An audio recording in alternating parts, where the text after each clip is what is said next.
5 millones de pesos, una gerente detenida, 2 familiares cayendo junto con ella, una camioneta blanca, un auto negro y más de 1.800.000 pesos recuperados en un cateo. Eso es lo que la Fiscalía de Nuevo León anunció ayer sobre el robo a la sucursal del Banco del Bienestar en la colonia Torremolinos, Guadalupe, Nuevo León.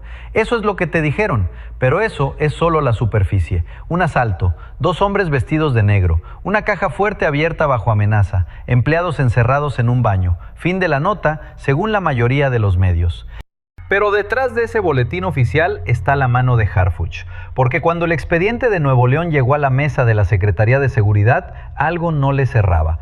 Un asalto perfecto, ejecutado en minutos, sin resistencia, sin alarmas activadas a tiempo, con una gerente que terminó detenida por resistencia de particulares, una figura legal que casi nunca se usa así.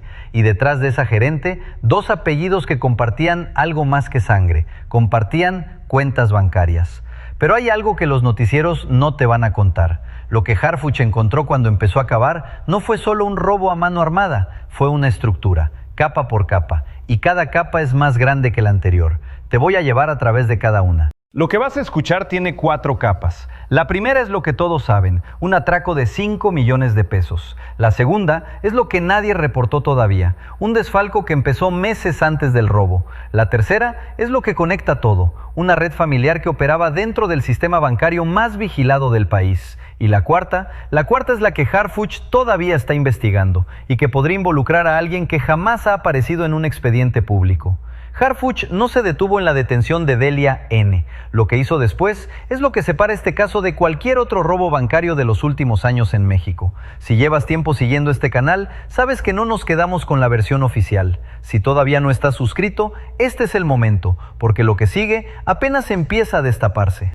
El primer dato que cambia todo no está en el boletín de la Fiscalía, está en una frase que el fiscal Javier Flores soltó casi de pasada en la conferencia de prensa. Al parecer hubo un desfalco con fechas anteriores y se practicó el robo para ocultar los hechos. Detente un segundo aquí porque lo que sigue es peor.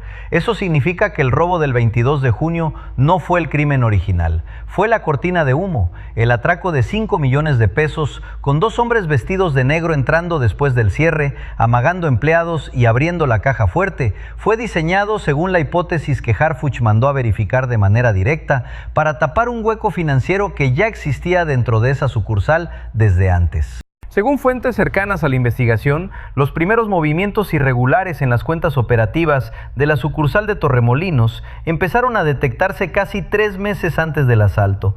Pequeños retiros que no coincidían con los registros de caja, ajustes contables que uno por uno no levantaban sospechas, pero que sumados dibujaban un patrón. Ese patrón tenía un nombre, Delia N., de 32 años, gerente de la sucursal desde hacía más de 2 años. Una empleada con acceso total a los sistemas internos, con la confianza de sus superiores y con 2 familiares, Alexis N., de 25 años, y Armando N., de 50, que comparten parentesco directo con ella. Pero antes de seguir bajando, quiero que visualices la escena exactamente como ocurrió esa tarde del 22 de junio. Los últimos clientes salen de la sucursal de Torremolinos. Las cortinas metálicas empiezan a bajar. Adentro, los empleados terminan de contar la caja del día, sin saber que ese cierre de operaciones sería distinto a cualquier otro. 2 hombres vestidos de negro entran por la puerta principal, que según los registros de video todavía no había sido asegurada por completo. Amagan a los cajeros, los obligan a abrir la caja fuerte, encierran al personal en un baño y desaparecen con 5 millones de pesos en menos de 10 minutos. Afuera todo parecía normal. Adentro ya era demasiado tarde. Pero ese guión, ensayado casi a la perfección, tiene un problema que ningún criminal externo podría haber resuelto: el tiempo.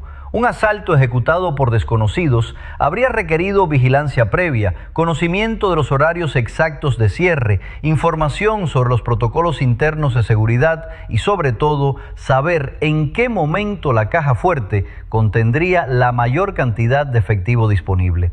Esa información no se obtiene desde la calle, se obtiene desde adentro. Ese detalle pequeño cuenta una historia grande, porque no hablamos de 3 desconocidos que decidieron asaltar un banco juntos. juntos.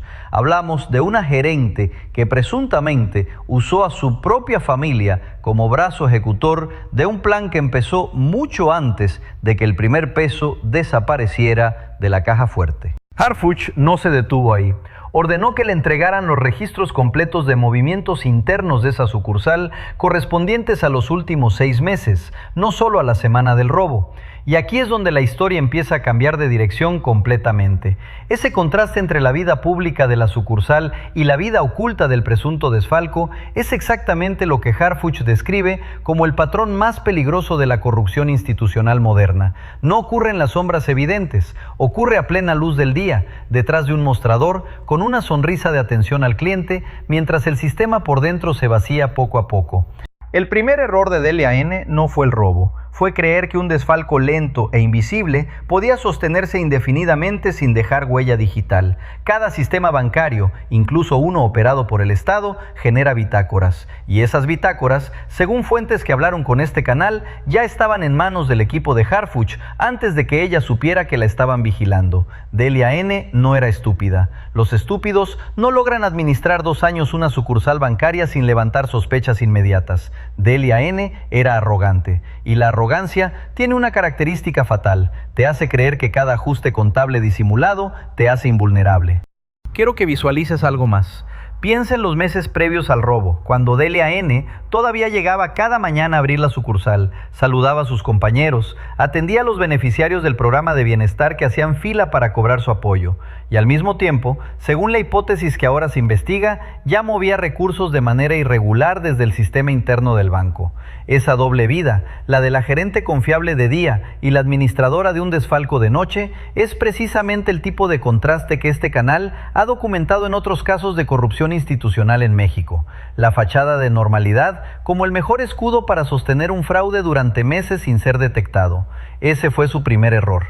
El segundo llegó después, cuando decidió que la única forma de resolver el hueco que había creado era simular un atraco externo.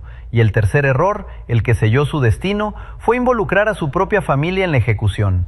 Esa capa 1 fue solo el inicio, lo que estaba debajo era más grande. Cuando el equipo de Harfuch tiró de ese hilo, encontró algo que no esperaba. Alexis N. y Armando N. no fueron simplemente reclutados para hacer el trabajo sucio del atraco. Ambos ya estaban vinculados a actividades que nada tenían que ver con la banca.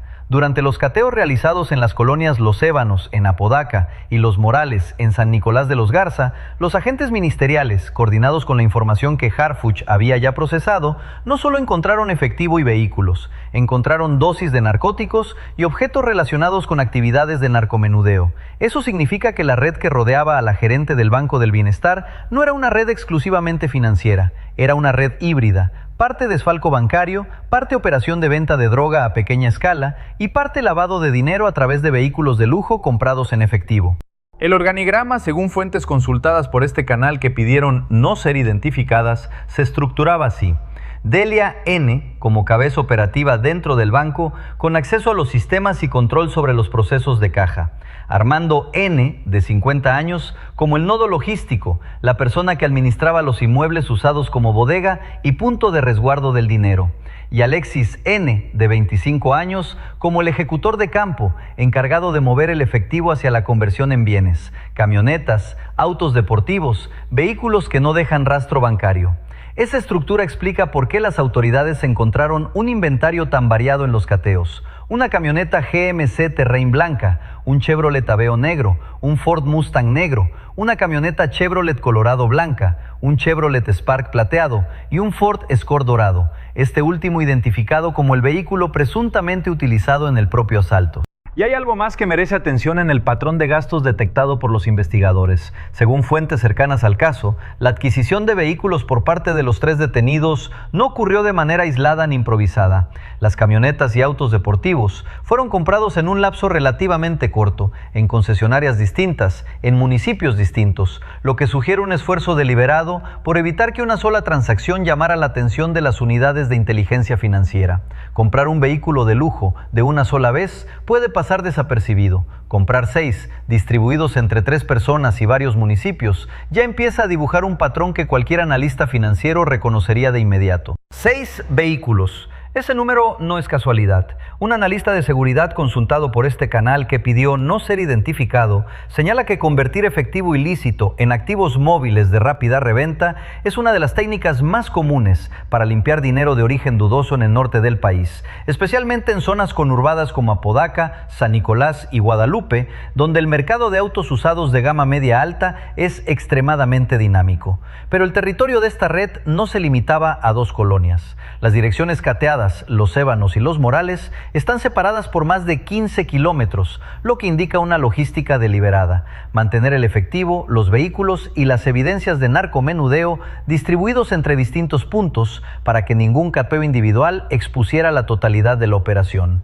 Ese nombre abrió una puerta, y detrás de esa puerta había un pasillo entero. Esa fue solo la capa 2. Dale like si llegaste hasta aquí, porque esto apenas comienza.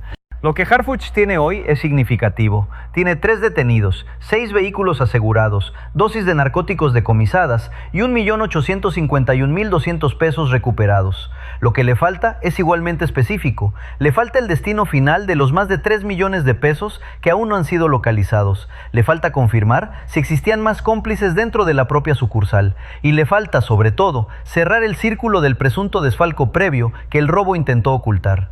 Pero toda red necesita combustible, y el combustible siempre es el mismo: dinero. Si la capa 2 fue sorprendente, lo que sigue te va a hacer replantear todo. Los reportes hablan de 5 millones de pesos robados el 22 de junio. De esos 5 millones, 1.851.200 pesos fueron recuperados durante los cateos en Apodaca y San Nicolás. Es decir, más de 1 millón de pesos, casi el 37% del botín, seguía en efectivo físico apenas días después del robo, escondido en propiedades vinculadas a la familia. Quiero que te detengas un momento en eso. 1.851.200 pesos en efectivo, en billetes, guardados en inmuebles residenciales normales, en colonias donde cualquier vecino podría estar a metros de esa cantidad sin saberlo. Pero sigue el dinero, porque esos 5 millones no fueron el único monto en movimiento. Según fuentes cercanas a la investigación, el presunto desfalco previo detectado en la sucursal, el que la Fiscalía cree que el robo buscaba encubrir, podría representar una cifra adicional, acumulada en pequeñas sustracciones a lo largo de varios meses, que algunos analistas consultados estiman podría superar el 1 millón de pesos adicionales, sin contar todavía en ningún boletín oficial. Eso significa que la cifra real que Harfuch está rastreando podría acercarse a los 6 o 7 millones de pesos totales entre el robo directo y el desfalco encubierto. Y de esa cantidad, más de 3 millones de pesos siguen sin ubicación confirmada. Detente un segundo aquí y procesa esa cifra con una traducción humana. 3 millones de pesos no localizados equivalen, en el contexto de un banco creado específicamente para atender a beneficiarios de programas sociales, a miles de transferencias de apoyo que debieron llegar a familias de bajos recursos en Guadalupe, Apodaca y San Nicolás de los Garza. Cada peso desviado de esa sucursal no es una cifra abstracta, es un pago de adulto mayor retrasado, es una beca que no llegó a tiempo, es una tarjeta que no tuvo fondos el día que una familia más los necesitaba. La misma sucursal que debía proteger el dinero de los más vulnerables fue exactamente la que sirvió para ocultarlo. Para entender la magnitud, sigue la ruta. El dinero robado no se quedó en una sola bolsa, se dividió. Una parte se transformó de inmediato en vehículos, la forma más rápida de blanquear efectivo sin pasar por el sistema bancario que, irónicamente, era precisamente el sistema que estos 3 detenidos conocían por dentro. Otra parte se mantuvo en efectivo, resguardada en los inmuebles cateados, posiblemente esperando ser fraccionada en depósitos pequeños que no levantaran alertas automáticas. Y una tercera porción, la que ningún reporte ha logrado ubicar todavía, habría salido ya de las colonias donde vive la familia, posiblemente hacia cuentas o intermediarios fuera de Nuevo León. Harfuch pidió algo que nadie antes había pedido en un caso de este tipo: el historial financiero personal completo de Delia N. de los últimos 2 años, no solo de la sucursal, sino de sus cuentas propias y las de sus familiares directos. Lo que encontró, según versiones preliminares que circulan entre analistas consultados por este canal, cambiaría el alcance de toda la investigación al sugerir que el patrón de gastos de la gerente ya mostraba signos de desproporción respecto a su salario oficial desde mucho antes del atraco de junio. Pero el dinero siempre tiene un destino final, y ese destino, en este caso, tiene nombre. Esa fue solo la capa 3. Toda la evidencia hasta este punto apunta a una operación familiar cerrada. La gerente, su hermano, su primo. 3 personas, un plan, una ejecución. Pero hay un detalle que no cuadra con esa versión simple y que analistas de seguridad consultados por este canal han empezado a señalar con cautela. Un desfalco sostenido durante meses dentro de una sucursal bancaria estatal sin ser detectado por los mecanismos de auditoría interna del Banco del Bienestar requiere algo más que la complicidad de una gerente. Requiere, como mínimo, ceguera institucional prolongada o algo peor, una segunda persona dentro de la cadena de supervisión que decidió no ver lo que estaba ocurriendo.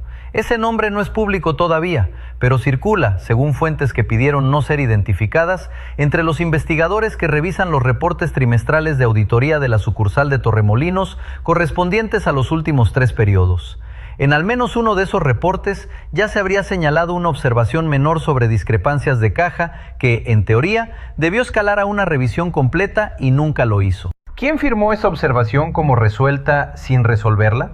Esa es exactamente la pregunta que Harfuch mandó investigar de manera directa y es la pregunta que separa este caso de un simple robo con complicidad interna. Harfuch sabe que este tipo de patrón no es nuevo, lo sabe desde que otros casos similares de desfalco encubierto con robo simulado han aparecido en instituciones financieras públicas en distintos estados del país en los últimos 2 años. Pero Harfuch no se mueve hasta tener todo, y todo significa cada capa documentada, cada conexión verificada, cada peso rastreado hasta su origen exacto. Escríbelo en los comentarios. ¿Crees que una gerente sola pudo mantener un desfalco invisible durante meses sin que nadie en la cadena de supervisión lo notara? Porque eso es exactamente lo que Harfuch está tratando de determinar en este momento. El inventario no fue solo una lista, fue la confirmación física de cada capa de esta historia. La camioneta GMC Terrain blanca y el Chevrolet Aveo negro, asegurados a nombre de Delia N., confirman la capa 1, la conversión inmediata de recursos irregulares en bienes de valor duradero adquiridos, según las investigaciones, con dinero que no correspondía a su salario declarado como gerente bancaria. El Ford Mustang negro y la camioneta Chevrolet Colorado blanca, asegurados en los cateos de Apodaca y San Nicolás, conectan directamente con la capa 2, la red familiar que convertía el efectivo robado en vehículos de rápida reventa distribuidos entre distintos miembros del núcleo familiar para diluir el rastro. El 1.851.200 pesos en efectivo recuperado es la capa 3 completa condensada en un solo hallazgo, la prueba tangible de que una porción sustancial del botín seguía sin lavar, guardada como reserva líquida. Y el Chevrolet Spark plateado junto con el Ford Escort dorado, este último identificado como el vehículo presuntamente utilizado en el propio asalto, son el objeto simbólico de todo este caso. Un auto viejo, discreto, de bajo perfil, que contrasta radicalmente con el Mustang y las camionetas de modelo reciente encontradas después. Ese contraste no es casual. El vehículo del crimen fue elegido precisamente porque no llamaría la atención, mientras que las ganancias del crimen sí se convirtieron en símbolos de estatus casi de inmediato. Pero lo más revelador no estaba en una caja fuerte ni en una bodega. Estaba en las dosis de narcóticos y los objetos de narcomenudeo hallados junto al efectivo y los vehículos en los mismos inmuebles. Ese hallazgo no estaba en ningún reporte previo sobre el caso del Banco del Bienestar y cambia por completo la naturaleza de la investigación. Ya no se trata solo de un desfalco bancario encubierto con un robo simulado, sino de una red que también participaba, de forma paralela, en actividades de tráfico a pequeña escala. Cuando el equipo de Harfuch vio el inventario completo, supo que no estaba ante un caso individual. Era un sistema con múltiples fuentes de ingreso ilícito confluyendo en una sola familia. Ahora que conoces las capas, vuelve a escuchar lo que Harfuch dijo cuando le preguntaron por este caso en su reporte de seguridad. Dijo que la coordinación con la Fiscalía de Nuevo León permitió, en sus palabras, ir más allá del hecho superficial. Antes de este video, esa frase parecía protocolaria. Ahora sabes que se refiere directamente a la capa 1, meses de irregularidades contables que precedieron al atraco de junio y que el propio robo habría sido diseñado como cortina de humo. También dijo que la investigación buscaba establecer si existía, en sus palabras, más de una responsabilidad dentro de la sucursal. Esa palabra, responsabilidad en plural, no es casualidad. Es una señal directa a la capa 4, la posibilidad de que alguien más, dentro de la cadena de supervisión, haya permitido que el desfalco avanzara sin control. Te mostré 4 capas, pero hay una más. Hay una capa que ni siquiera Harfuch ha hecho pública todavía. Lo que puedo decirte es esto. Entre los 3 millones de pesos que siguen sin ubicación confirmada, existe una transferencia identificada por analistas financieros que habría salido de una cuenta vinculada a la familia hacia un destino fuera del estado, apenas 48 horas antes de que se ejecutaran los cateos en Apodaca y San Nicolás. Esa capa tiene fecha y cuando se revele por completo, podría significar que el círculo de implicados en este caso no se limita a 3 personas, sino que incluye al menos un intermediario externo que ayudó a mover el dinero fuera del alcance inmediato de las autoridades. Piensa en lo que eso significa por un momento. Si el destino final de esos 3 millones de pesos resulta ser una cuenta fuera de Nuevo León, este caso dejaría de ser un asunto exclusivamente estatal y podría escalar a una investigación de carácter federal, con la participación directa de unidades especializadas en delitos financieros. Eso cambiaría por completo el tamaño de este expediente. Si todavía no estás suscrito al canal, este es el momento. Dale clic al botón de suscribirse y activa la campanita, porque cuando esa capa se confirme oficialmente, vas a querer ser de los primeros en saberlo. Cada capa que viste tiene un costo humano. La reflexión que dejan estos casos siempre es la misma. Entre más vulnerable es la población que depende de una institución, más daño provoca la corrupción dentro de ella. El Banco del Bienestar no es un banco comercial cualquiera, es la puerta de entrada de millones de pesos en apoyos sociales, pensiones y becas dirigidos a las personas que menos herramientas tienen para reclamar cuando ese dinero no llega. Cada peso desviado en Torremolinos no compite contra las ganancias de un banco privado, compite directamente contra el presupuesto de una familia que ya contaba con ese apoyo para sobrevivir el mes. La capa 1, el desfalco encubierto, representa meses de recursos desviados de una institución creada específicamente para atender a los sectores más vulnerables del país. La capa 2, la red familiar, significa que la confianza institucional depositada en una sola gerente se convirtió en el punto de entrada para una operación de varias personas. La capa 3, el dinero, fue extraída en última instancia de un sistema financiero diseñado para llevar apoyos sociales a familias de Guadalupe, Apodaca y San Nicolás de los Garza. Y la capa 4, la que todavía no se cierra, representa la posibilidad de que esa confianza institucional haya sido traicionada no por una persona, sino por varias dentro y fuera del banco. Cuando veas la cifra de 5 millones de pesos robados, recuerda que cada peso representa una transferencia que debió llegar a una persona real, un adulto mayor, una madre soltera, un estudiante con beca. La corrupción dentro de instituciones de bienestar social no roba abstracciones. Roba tiempo, estabilidad y dignidad de quienes menos margen tienen para absorber ese golpe. Regresa a la noticia del inicio. 5 millones de pesos robados de una sucursal del Banco del Bienestar en Guadalupe, Nuevo León. Una gerente detenida. 2 familiares capturados. Vehículos y efectivo asegurados en cateos en Apodaca y San Nicolás. Eso es lo que te dijeron. Ahora sabes lo que hay debajo. Un presunto desfalco previo que el robo intentó ocultar, una red familiar que combinaba desvío bancario con actividades de narcomenudeo, más de 3 millones de pesos todavía sin ubicar y una capa final que involucra una transferencia sospechosa hacia fuera del estado apenas antes de que cayera toda la estructura.